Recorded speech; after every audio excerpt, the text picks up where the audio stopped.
Selamat sore, Shalom. Agak macet mungkin ya. Banyak yang nggak nyampe. Padahal topik sore ini memang sengaja kita pilihkan karena sangat penting. Jadi kalau nggak datang rugi. Ada pertanyaan yang masuk ke kita selama ini. Kira-kira bunyinya begini. Ditujukan kepada Pak Eras. Pak Eras, kenapa ya kebenaran di Rehoboth itu sudah disampaikan begitu dalam? Kok Bapak masih pakai nama Allah? Pertanyaannya begitu. Waduh, itu kan kalau pertanyaan dijawab sepintas kan nggak bisa, makanya ada sesi khusus. Bapak Ibu yang datang malam ini, Jumat ini, topik ini tidak selesai, jadi dibagi dua, Jumat ini dan Jumat depan, akan tuntas semuanya. Supaya yang pertama Bapak Ibu tidak diombang-ambingkan, apa benar saya jadi salah nih? Sebab kalau saya berdoa sama Allah, nanti nyampainya ke tempat lain. Ke Tuhannya orang lain katanya. Kata mereka begitu. Lagi pula, kan Bapak yang sebenarnya itu namanya Yahweh. Kok di sini nggak pernah disebut ya? Ini dari kelompok Yahweh namanya. Pemuja Yahweh. Sore ini kita akan tuntaskan nama Tuhan, introduksinya. Introduksi itu pengenalan maksudnya. Nanti di Jumat depan kita selesaikan semuanya. Supaya Bapak Ibu juga bisa menjelaskan ke banyak orang. Kebenarannya seperti apa. Setiap nama untuk pribadi yang maha tinggi yang ditulis di dalam Alkitab selalu memiliki keterkaitan dengan umatnya dalam pergumulannya. Jadi setiap sebutan nama yang maha tinggi, itu mengandung makna dalam mengisi relasi dengan umat. Contohnya apa? Contohnya El Betel, El Elyon, ada lagi El Shalom, apalagi El Shaddai. Itu ada peristiwanya masing-masing. Makanya panggilannya berbeda-beda. Namanya disebut berbeda-beda. Di tempat lain lagi kita temukan nama Elohim. Elohim. Itu Kejadian 1 ayat 1 itu, pada mulanya Allah menciptakan langit dan bumi. Di situ sebenarnya dipakai kata Elohim. Kejadian 1 ayat 1 itu Elohim. Nama Tuhan di dalam Alkitab, nama yang maha tinggi di dalam Alkitab, itu banyak. Ada Elohim bentuk jamaknya, bentuk tunggalnya Eloah atau El. Ya. Jadi jangan semua juga diganti Elohim, lucu. Mereka membuat satu Alkitab sendiri. Sebenarnya bukan membuat sih, Alkitabnya LAI. Allahnya diganti Elohim. Lah kalau mau buat ya buat aja sendiri. Ini menyadap LAI, ditip Xin Allahnya, diganti Elohim. Padahal di dalam Alkitab teks aslinya, ada Elohim, ada El, ada Eloah. Semuanya dihantam Elohim, salah. Udah ngotot, salah lagi. Waduh, tapi jemaat kan nggak tahu. Banyak gereja-gereja lain yang gini, Pak tolong dong Pak seminar di tempat saya. Jemaat saya pada lari ke mereka itu. Sebab dipikir kita menyembah dewa bulan katanya Allah. Waduh, ini mengaco loh di gereja kita ini. Di gereja-gereja Kristen itu mengaco mereka itu. Meskipun mereka juga Kristen sebenarnya. Mereka menyalah-nyalahkan orang lain yang memakai nama Allah. Mereka bahkan berani menyalahkan nama Yesus loh. Mereka bilang Yesus itu asalnya dari dewa Zeus. Saya bilang salah. Kamu ngarang. Gak ada dasarnya itu. Yesus itu dari bahasa Yunani. Yesus. Jangan ngarang-ngarang. Orang-orang seperti itu kalau ada saya nggak berani ngarang dia. Nggak berani. Jadi sebenarnya ini sudah dibawakan di Gajah Mada Plaza. Dan mereka datang rupanya. Hari ini kalau ada yang datang boleh juga. Karena sebenarnya mereka teman-teman kita juga. Cuman ada bedanya. Mereka suka mengganggu. Mengganggu dengan nama itu. Kan Alkitab LAI pernah dituntut oleh mereka. Alkitab yang kita pakai itu dituntut sama mereka LAI. Itu pakai nama Allah itu. Waduh. Bapak Ibu suatu hari kalau ada yang menuntut orang Kristen bahwa jangan pakai nama Allah. Sudah tahu nanti ceritanya ya. Hari ini kita bahas satu persatu. Jadi di Alkitab ada Elohim, ada El yang lain. El Elyon, El Shalom, El Shaddai, El Olam, Allah yang kekal, El Olam, dan El yang lain. Ratusan nama Tuhan.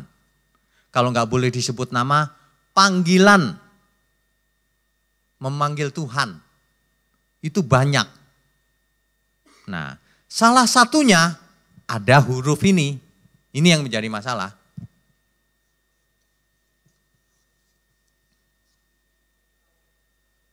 Ini, teks aslinya begini, Yod, He, Waw, He. Disingkat YHWH. Enggak ngomong Yahweh, enggak. YHWH. Yod, He, Waw, He. Enggak ngomong Yahweh. Ada enggak orang Israel yang ngomong Yahweh? Enggak ada. Karena begitu orang Israel ketemu huruf ini huruf suci. Disebut tetragrammaton. Tetra itu 4, grammaton itu grama itu huruf. Tetragrammaton artinya 4 huruf, 4 huruf suci. Kalau orang Israel melihat kitab Perjanjian Lama, lalu ketemu huruf ini, mereka nggak berani ngomong Yahweh atau Yehova atau apapun, nggak berani. Ngomongnya apa? Diganti Adonai, saking takutnya. Nggak boleh menyebut nama Tuhan sembarangan. Diganti Adonai, padahal tulisannya YHWH. Saya nggak ngomong Yahweh ya, karena belum tentu Yahweh. Loh YHWH kok Yahweh itu dari mana asalnya? Itu nggak jelas loh asal mula kata Yahweh itu sebenarnya. Karena teks aslinya YHWH. Bapak Ibu perlu ingat bahwa Perjanjian Lama, teks aslinya ditulis dalam bahasa Ibrani. Ibrani jenis yang gundul. Maksudnya apa? Jenis yang tidak ada tanda bacanya. Jenis yang tidak ada tanda vokalnya. Jadi semuanya huruf mati. Gak ada huruf hidupnya. Terus tidak ada spasinya. Nanti di rumah eksperimen, ada ambil satu bahasa Indonesia atau bahasa Inggris. Coba dihilangin huruf vokalnya semua. Terus dirapetin. Kayak apa itu jadinya? Repot juga ya. Susah jawab bacanya. Bagi kita susah. Bagi mereka enggak. Jadi awal mulanya adalah tidak ada vokalnya. Tidak ada vokalnya. Ini kalau pendalaman Alkitab ini kan memang agak dalam ya. Kok kayak kuliah Pak? Ya enggak apa-apa lah ya. Memang kuliah kok. Kan PA itu sebenarnya kuliah. Cuma bahannya aja macam-macam. Oke, sudah dapat ya semua bahannya ya? Dapat ya, oke. Nama ini memang khusus, betul. Secara khusus. Yang paling khusus itu nama ini. Dan Elohim. Dan LL juga sih. Kita tidak boleh memandang nama ini lebih hebat daripada Elohim. Enggak boleh. Kelompok pemuja Yahweh itu kan seakan-akan gini. Ini yang nama yang paling hebat, yang ini enggak. Makanya mereka sebut Bapak Yahweh. Mana ada istilah Bapak Yahweh?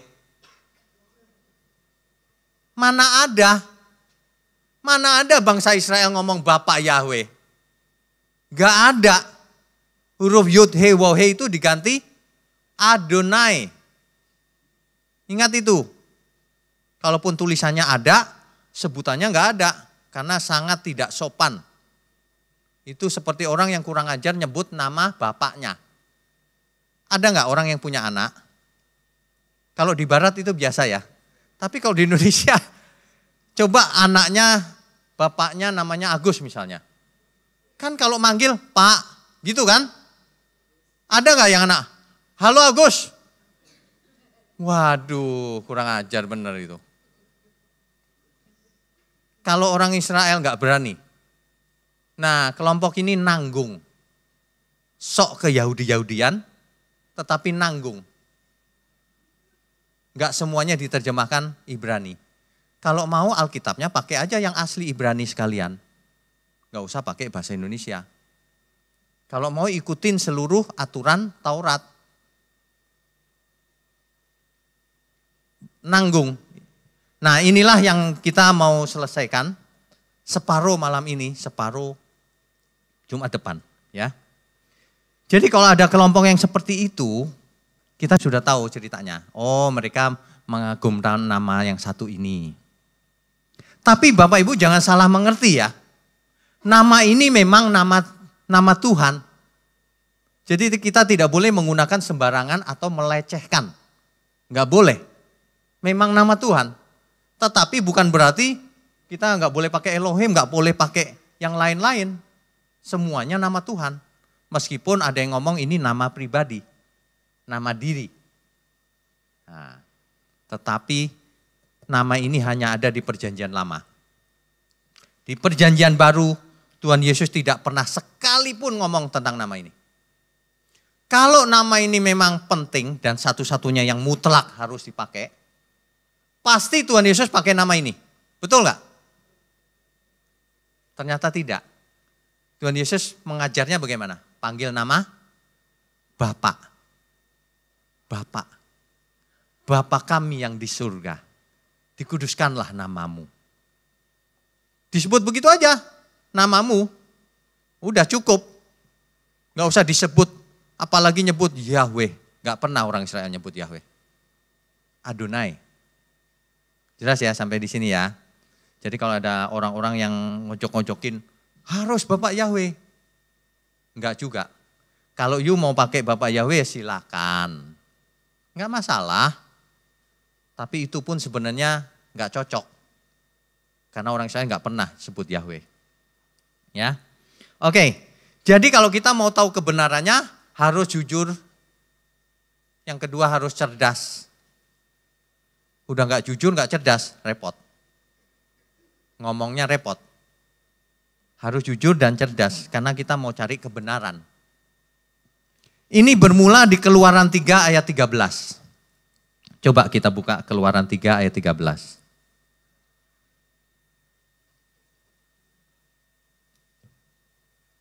Bisa ditampilkan? Keluaran 3 ayat 13.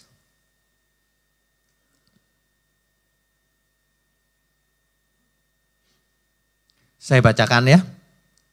Lalu Musa berkata kepada Allah, tetapi apabila aku mendapatkan orang Israel dan berkata kepada mereka, Allah nenek moyangmu telah mengutus aku kepadamu, dan mereka bertanya kepadaku, bagaimana tentang namanya? Ini pertanyaan agak aneh enggak? Kan mestinya siapakah namanya? Ini bukan loh. Bagaimana tentang namanya? Bagaimana? Apakah yang harus kujawab kepada mereka? Kata Musa.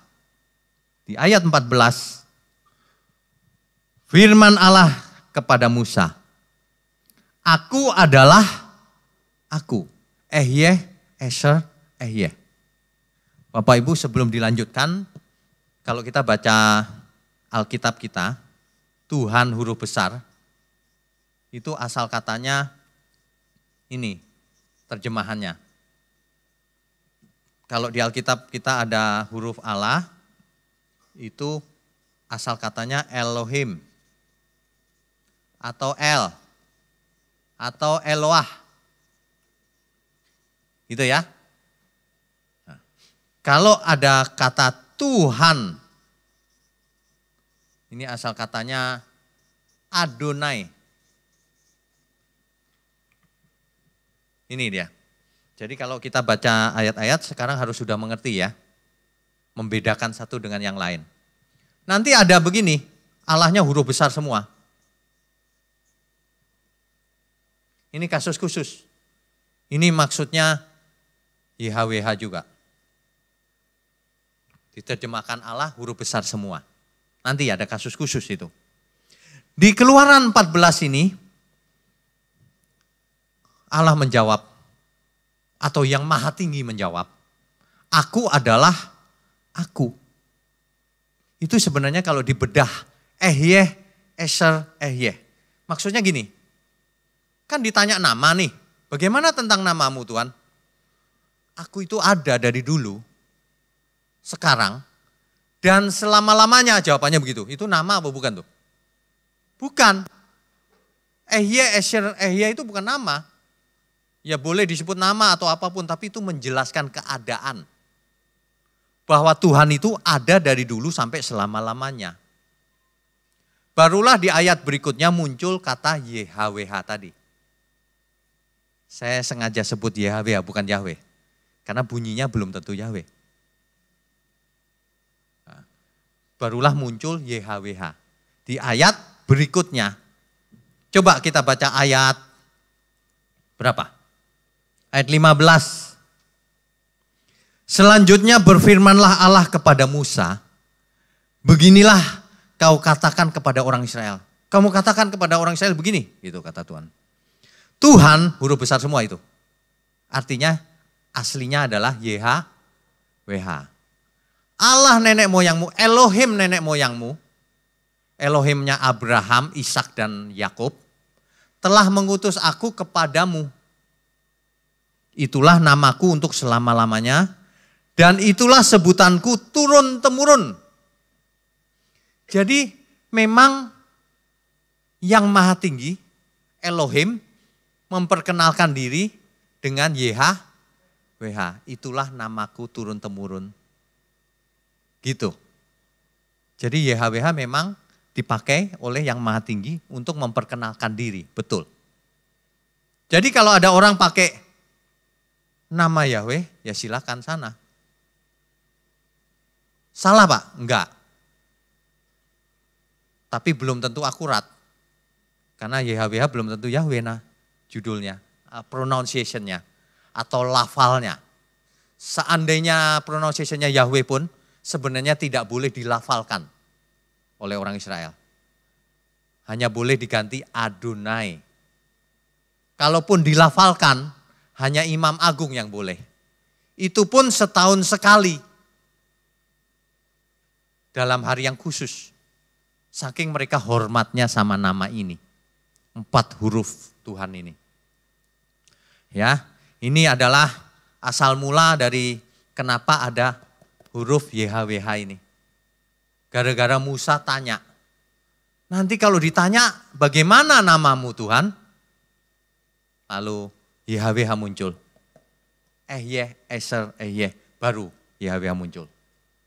Kira-kira kalau Musa nggak nanya Tuhan menekankan itu nggak? Belum tentu. Masih ingat nggak zamannya Abraham? Apakah Allah memperkenalkan dirinya dengan Yahweh? Dengan YHWH? Tidak. Pakai apa? Elohim. Pakai Elohim. Padahal Elohim itu sering dipakai untuk menyebut dewa-dewa lain juga. Dewa-dewa lain sebutannya Elohim juga. Nah, yang maha tinggi memperkenalkan diri pada Abraham, pada Ishak, pada Abraham, Ishak dan Yakub, Elohim, nggak pakai nama ini. Kalau nama ini penting banget, pasti Tuhan ngomong, panggil aku, YHWH. Kan begitu harusnya ya, tapi tidak. Di Alkitab ada lagi kitab Esther. Pernah baca kitab Esther? Yang belum nanti di rumah dicari ya. Apa ada Pak? Ada. Esther kan teman saya Pak. Ya, tapi ada juga di Alkitab. Nanti di rumah dibaca. Ada gak nama Tuhan di situ? Gak ada. Elohim aja gak ada. Kok bisa masuk jadi firman Tuhan? Ya bisa, kenapa memang? Makanya Tuhan kita itu luar biasa loh. Kalau dia pakai nama tertentu, ya itu jadi begitu. Didewa-dewakan nama itu, hurufnya itu. Dipuja-puja secara berlebihan. Padahal ya panggil biasa aja. Makanya Tuhan Yesus itu luar biasa. Dia mengajarkan panggil dia Bapa. Bapa yang di surga. Gitu. Supaya manusia tidak mendewakan huruf-huruf tertentu. Coba kalau orang Kristen mendewakan huruf ini. Secara mistik. Secara mistis. Ini dianggap sakti. Ini.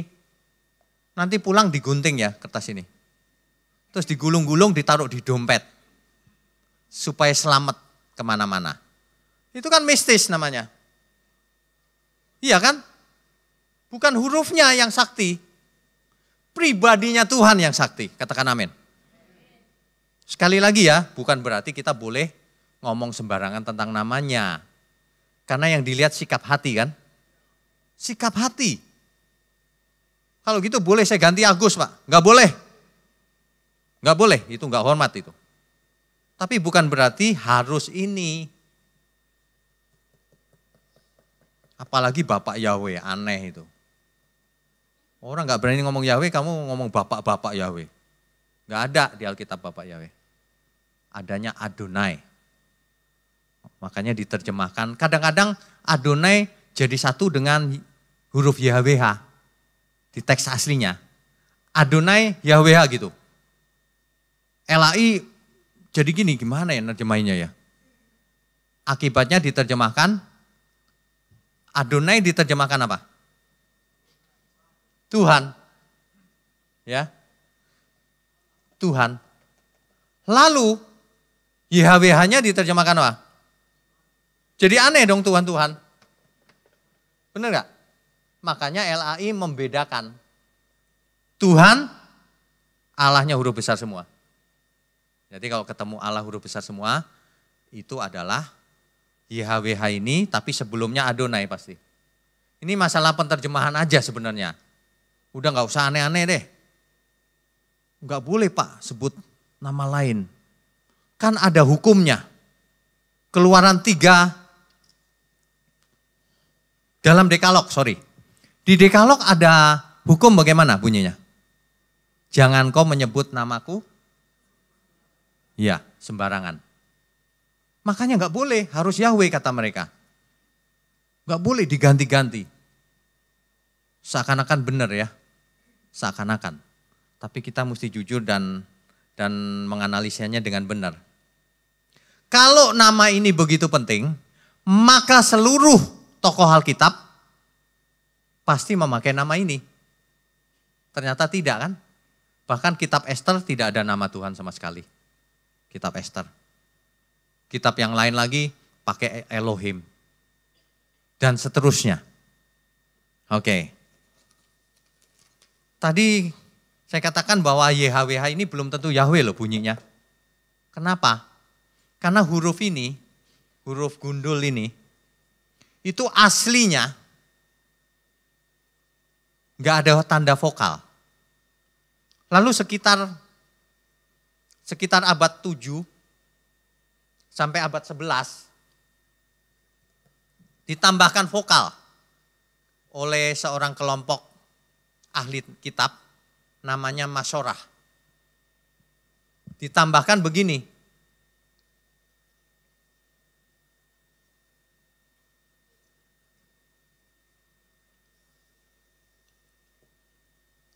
Ini namanya Shewa. Ini itu sebenarnya E. Ada titik di sini ini jadi O. Ada huruf Kames ini jadi A. Jadi kalau mau dipaksakan bunyinya apa? Yehowah. Dalam lafal modern, W itu jadi V. Yehovah. Kalau mau maksa, Yehova. Bukan Yahweh. Kok lu ngotot Yahweh? Ya udah terserah deh. Meskipun Yehova ini belum tentu akurat kan? Kan ditambahkan belakangan. Sebelumnya seperti apa? Enggak tahu. Tapi ya enggak apa-apa lah. Enggak apa-apa. Karena bukan hurufnya yang penting. Yang penting adalah pribadinya. Yang penting pribadinya. Kalau orang kelompok ini menganggap bahwa kalau manggil nama Tuhan itu udah akurat, maka dia udah jadi umat dan masuk surga gitu. Padahal Matius 7, 21 sampai 23, bukan orang yang memanggil Tuhan-Tuhan yang masuk kerajaan surga, tapi yang melakukan kehendak Bapa. Yang melakukan, kok hurufnya yang diributin. Ini salah satu bentuk pengalihan isu. Isu utamanya apa? Dialihkan ke huruf-huruf. Yang mayor apa? Kok dialihkan ke yang minor? Yang mayor itu kamu lakukan kehendak Bapa. Kamu panggil dia Bapa boleh, Elohim boleh, Adonai boleh. Panggil yang maha tinggi boleh. Di Cina sana nyebutnya Sangti, penguasa surga, Sangti. Ya terserah. Yang punya nama gak keberatan, kok you keberatan? Tuhan gak keberatan loh nama dipanggil apapun. Asal dengan hormat ya. Dengan hormat yang benar. Kalau orang Chinese sebut Sangti atau Tien. Kalau orang Jawa apa? Gusti ya. Gusti Allah. Boleh gak? Ya boleh. Emang ada masalah apa? Kalau Batak apa Bu? Debata. Debata ya. Ya. Jehovah. Debata Jehovah gitu ya. Waduh. Mantap ya. Mantap. Boleh. Masa semua orang seluruh dunia disalah-salahin sama dia. Yang benar dia sendiri. Yahweh katanya. Orang Israel ketawa cekikikan. Saya aja gak berani ngomong Yahweh, lu ngomong Yahweh. Saya aja ngomongnya Adonai. Lu gak sopan bener ya jadi orang ya. Itu makanya jangan sok ngotot paling bener. Belajar dulu baik-baik. Diskusi. Punya sikap hati yang benar, jujur. Iya kan? Isu utamanya itu jangan dialihkan. Isu utamanya itu kita melakukan kehendak Bapa atau enggak? Kok malah hurufnya disalah-salahin? Salah Pak, huruf disalah-salahin. Yang punya nama aja gak keberatan. Apa benar Tuhan Yesus gak keberatan? Baca aja perjanjian baru, ada Yahweh apa enggak? Gak ada satupun. Di kitab Wahyu ada haleluya. Haleluya itu pujilah Yah. Disingkat bahkan. Emang gak hormat singkat, Yahweh disingkat Yah. Enggak masalah, yang punya kitab aja gak masalah. Roh Kudus gak masalah, itu kan inspirasi Roh Kudus. Tuhan Yesus gak pernah sekalipun sebut Yahweh. Gak pernah. Apa? Tuhan Yesus menyebut apa? Dalam bahasa Aram, Eli, Eli, lama sabachthani. Eli, El. Rupanya Tuhan lebih sebut El daripada huruf ini. El. Ini buat apa sih Pak belajar beginian? Ya nanti ya. Kesimpulannya kita ringkas nanti. Rupanya Tuhan Yesus lebih pakai huruf L. Allahku, Allahku, kenapa engkau meninggalkan aku? Dalam bahasa Aram. Eli, Eli, lama sabachthani. Kalau itu penting yang tadi, tentu Tuhan sebut Adonai, Adonai, kan gitu ya. Enggak. Eli, Eli, lama sabachthani. Begitu. Hebatnya lagi. Kalau Tuhan mengutip kitab perjanjian lama. Kan perjanjian baru itu sering mengutip perjanjian lama ya. Contohnya Lukas 4 ayat 18. Lukas 4 ayat 18. Coba ditampilkan.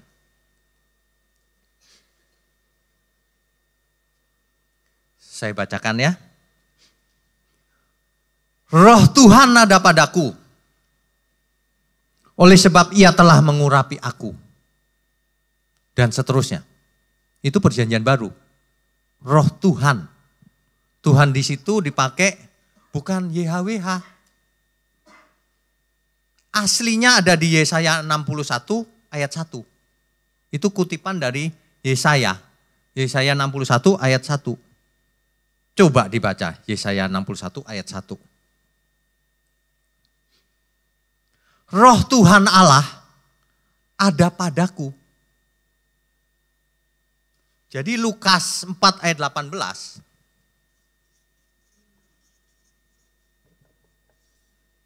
Itu dipakai kata Tuhan dalam bahasa Indonesia. Dalam bahasa aslinya kurios.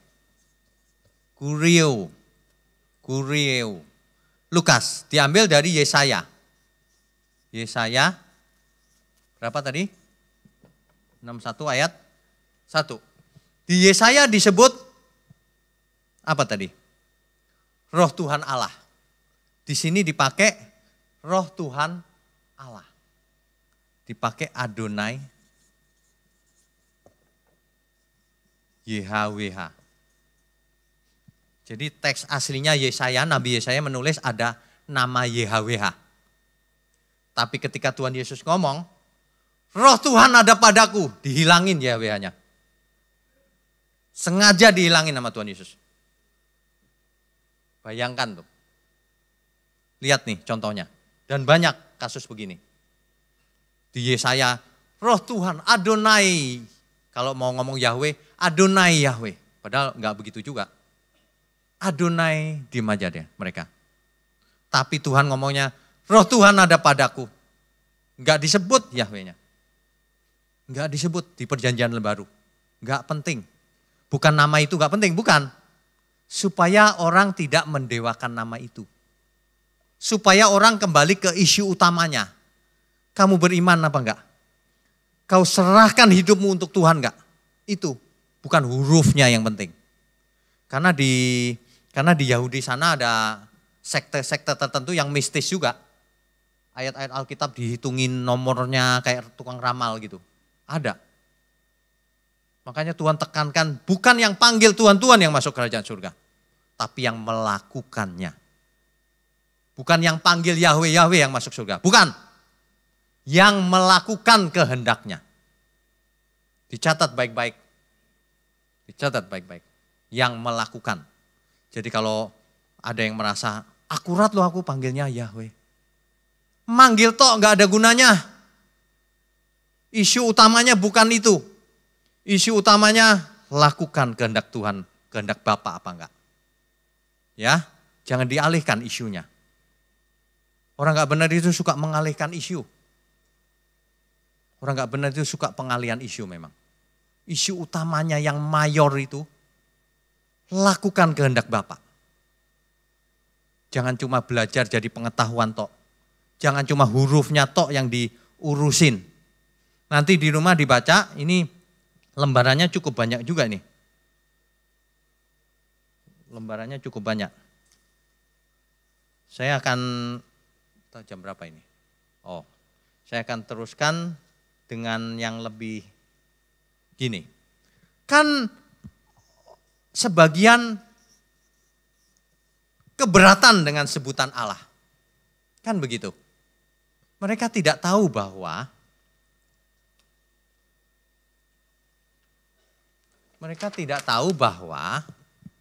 huruf L ini menjadi macam-macam. Di Israel jadi Elohim, jadi El, jadi Eloah. Kalau di Arab jadi apa? Al-Ilah atau Al-Allah.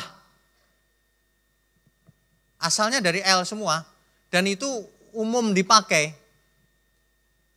Huruf Allah ini, nama Allah ini sudah dipakai jauh sebelum Islam ada. Itu biasa aja gitu di sononya. Di sini aja yang ribut. Di sono biasa aja, Alkitab Kristen bahasa Arab itu ya pakai kata Allah. Dan itu sudah dari dulu. Dan enggak masalah. Bapak Ibu pernah dengar enggak kalau ada Alkitab namanya Pesita? Alkitab Pesita Itu terjemahan dari Aram. Itu memakai ini.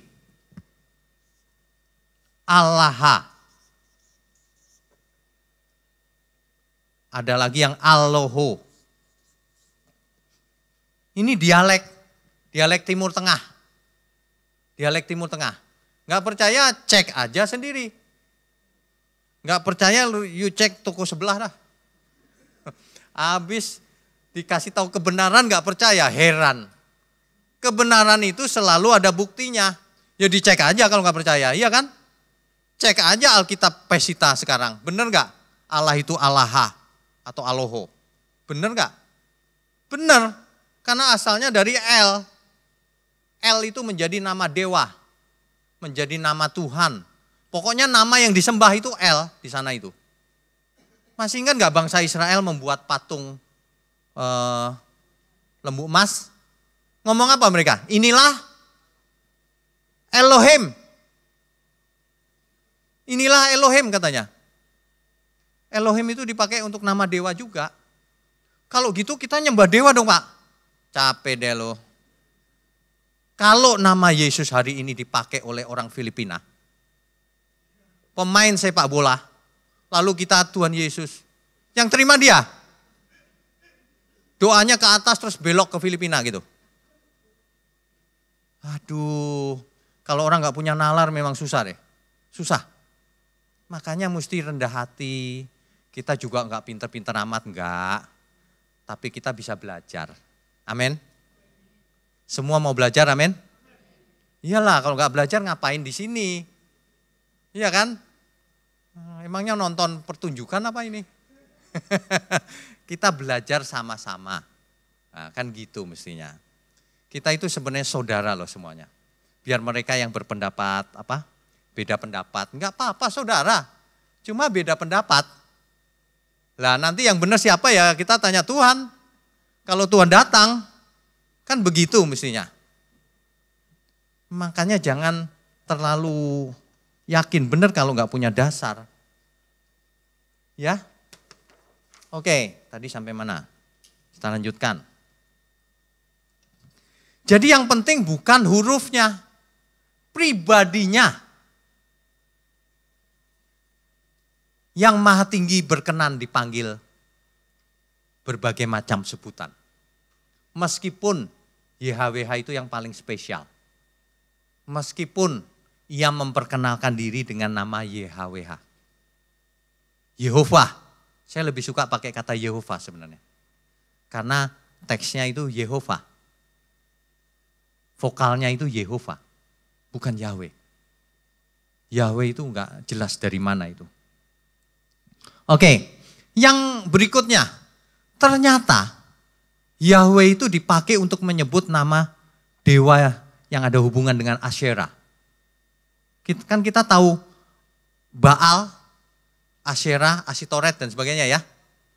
Yahweh itu kalau di Yehuda Selatan itu hubungannya dengan Asyera, dewa. Dewa. Lalu kita nyembah dewa juga dong Pak. Makanya jangan ngotot namanya Yahweh. Saya itu tanya begini loh. Nanti kalau kita sampai di surga sana nama yang maha tinggi tetap Yahweh enggak? Orang jawabannya tetap gitu. Oke. Ya bisa ya. Tapi saya mau tanya. Di sana itu surga itu bahasanya apa? Ayo jawab.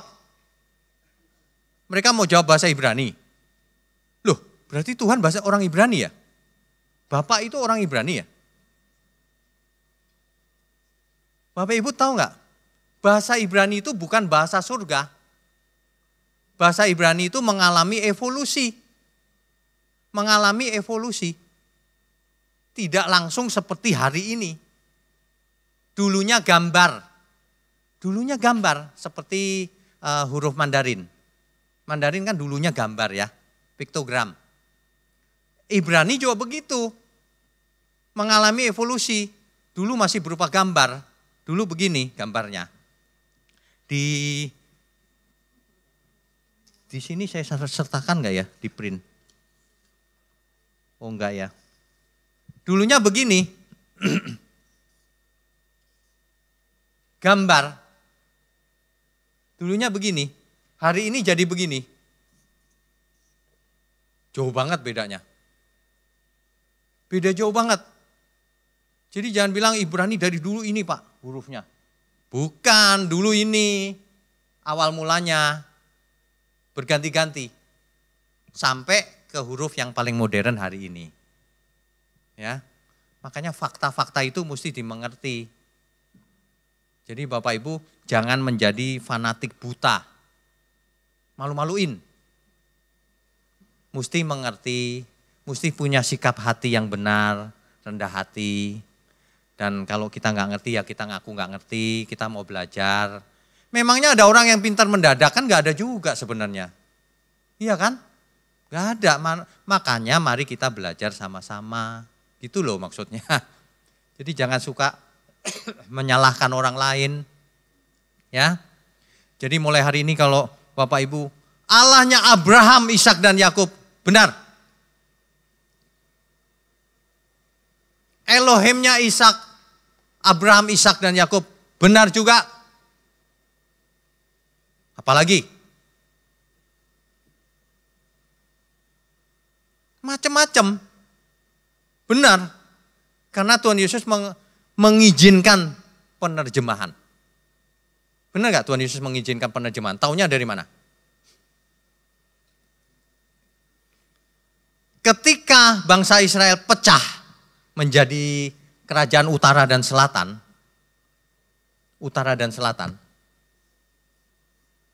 yang ke utara bercampur dengan Asyur lalu hilang, yang di selatan menjadi kerajaan Yehuda, lalu Israel jatuh, dibuang ke Babel. Waktu dibuang ke Babel, mereka hilang kemampuannya berbahasa Ibrani. Waktu balik ke Israel, dunia sudah berubah. Dunia mengalami Helenisasi. Bahasa sehari-hari menjadi bahasa Yunani. Itulah sebabnya Perjanjian Baru ditulis dalam bahasa Yunani. Itulah sebabnya tidak mungkin ada nama Yahweh. Dan memang tidak ada. Itulah sebabnya waktu Tuhan Yesus mengajar di Israel ketika itu, kitab yang beredar, Perjanjian Baru sudah ada belum? Belum ditulis. Yang ada Perjanjian Lama dalam bahasa apa? Yunani. Namanya Septuaginta. Diterjemahkan oleh 70 orang sarjana Yahudi ke dalam bahasa Yunani. Di Yunaninya diterjemahkan enggak Yahweh? Yahweh. Diterjemahkan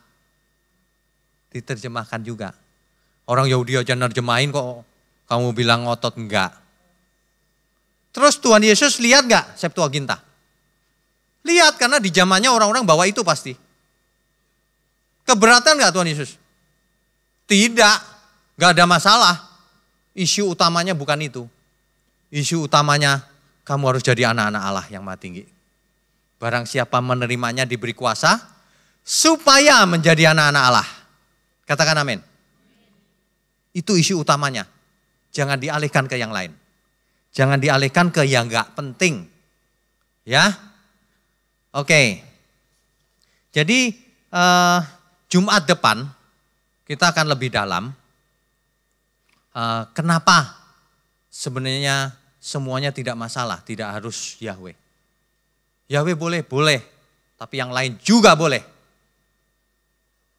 Ada sebagian dari mereka SMS saya nggak bisa jawab. Kenapa? Saya sudah jelasin, nanyanya itu terus. Saya udah jelasin loh. SMS lagi nanya itu lagi. Ada orang yang ngotot Perjanjian Baru itu bahasa Ibrani Pak. Salah saya bilang. Yunani. Buktinya mana Ibrani? Gak punya bukti dia. Kalau Ibrani banyak buktinya. Salinan teks aslinya itu ada 5.000, lebih dari 5.800 kitab. Salinannya. Hari ini loh. Buktinya ada semua. Nggak mungkin Ibrani. Akhirnya dia ngomong gini, ya sih Yunani, tapi tetap nggak boleh sebut Allah loh ya Pak ya. Muter lagi, udah dijelasin, muter terus. Dibilangin terjemahan itu nggak masalah. Tuhan Yesus itu tidak mempermasalahkan penerjemahan. Tuhan Yesus itu mempermasalahkan hatimu. Hatimu diberikan untuk Tuhan bukan. Pikiranmu untuk Tuhan bukan. Karena manusia ditentukan oleh dua hal, pikiran dan hatinya. Masih ingat gak Yeremia bernubuat? Tuhan akan menaruh hukumnya di akal budimu dan di hatimu. Bukan lagi di dua loh batu seperti Taurat. Tuhan akan menaruh Tauratnya yang disempurnakan itu di dalam akal budimu dan di hatimu. Enggak pakai huruf-huruf. Manusia yang cerdas, yang mengerti pikiran perasaan Tuhan. Itulah yang disebut manusia Allah. Amin. Makanya kalau Pak Eres mengarang lagu itu, yang sering dinyanyikan, itu isu utamanya memang itu. Perkarakan dirimu, kemana kamu pulang. Itu kan.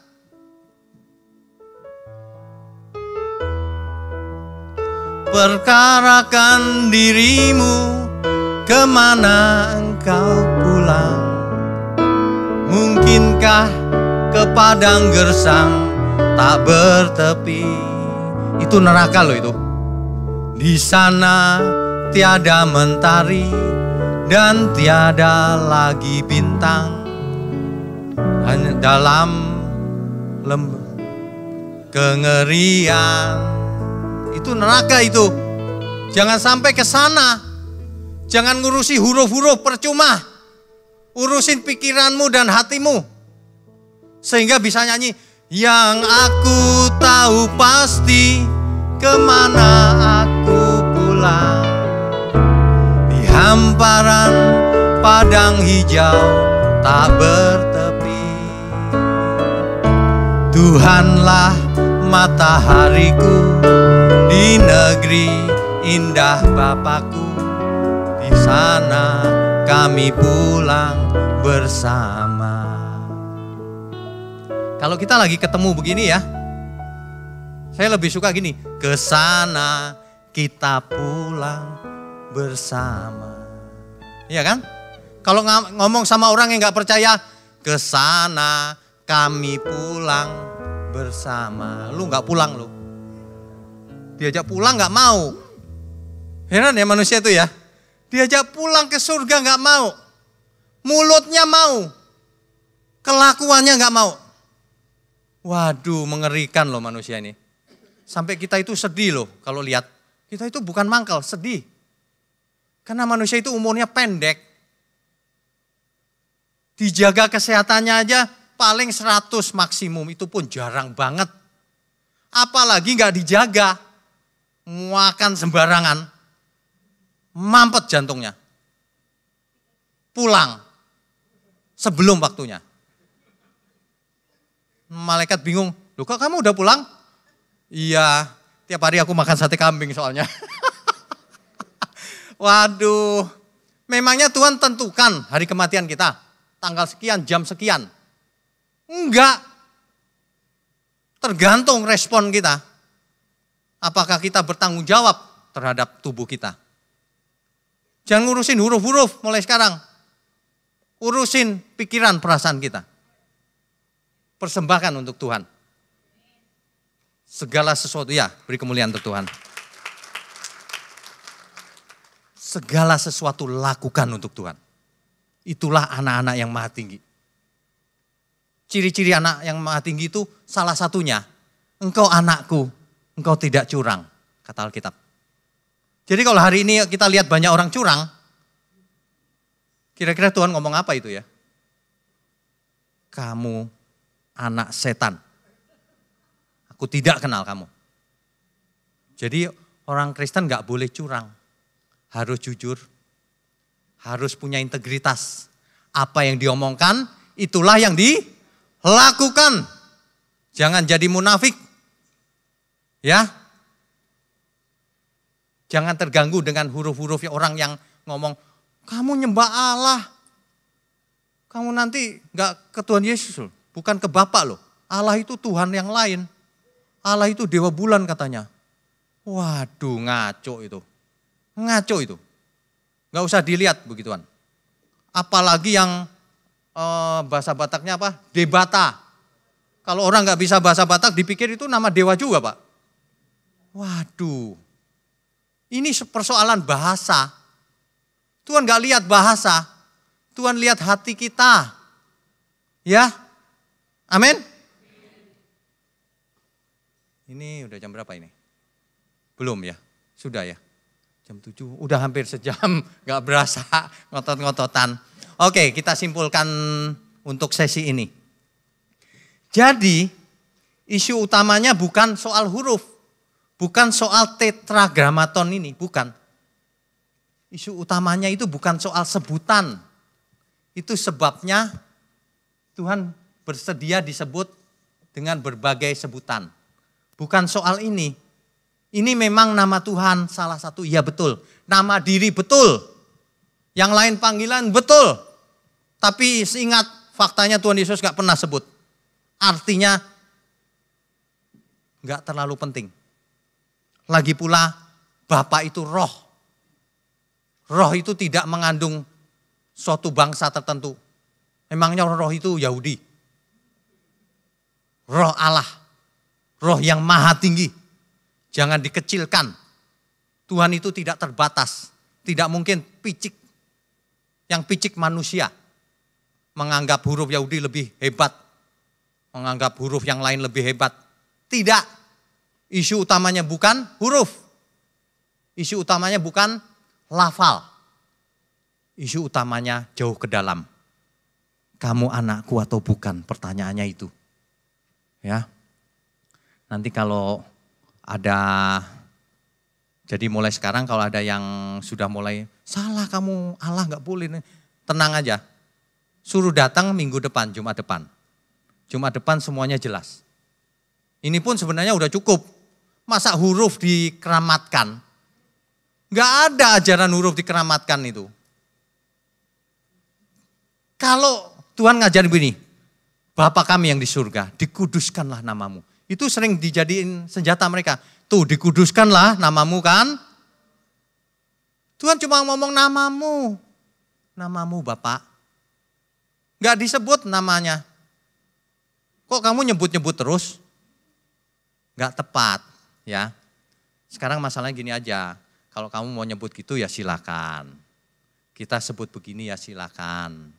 Tapi saya ingatkan, bukan orang yang menyebut Yahweh-Yahweh yang masuk kerajaan surga. Tapi yang melakukan kehendak Bapa. Amin. Amin, kita beri kemuliaan untuk Tuhan.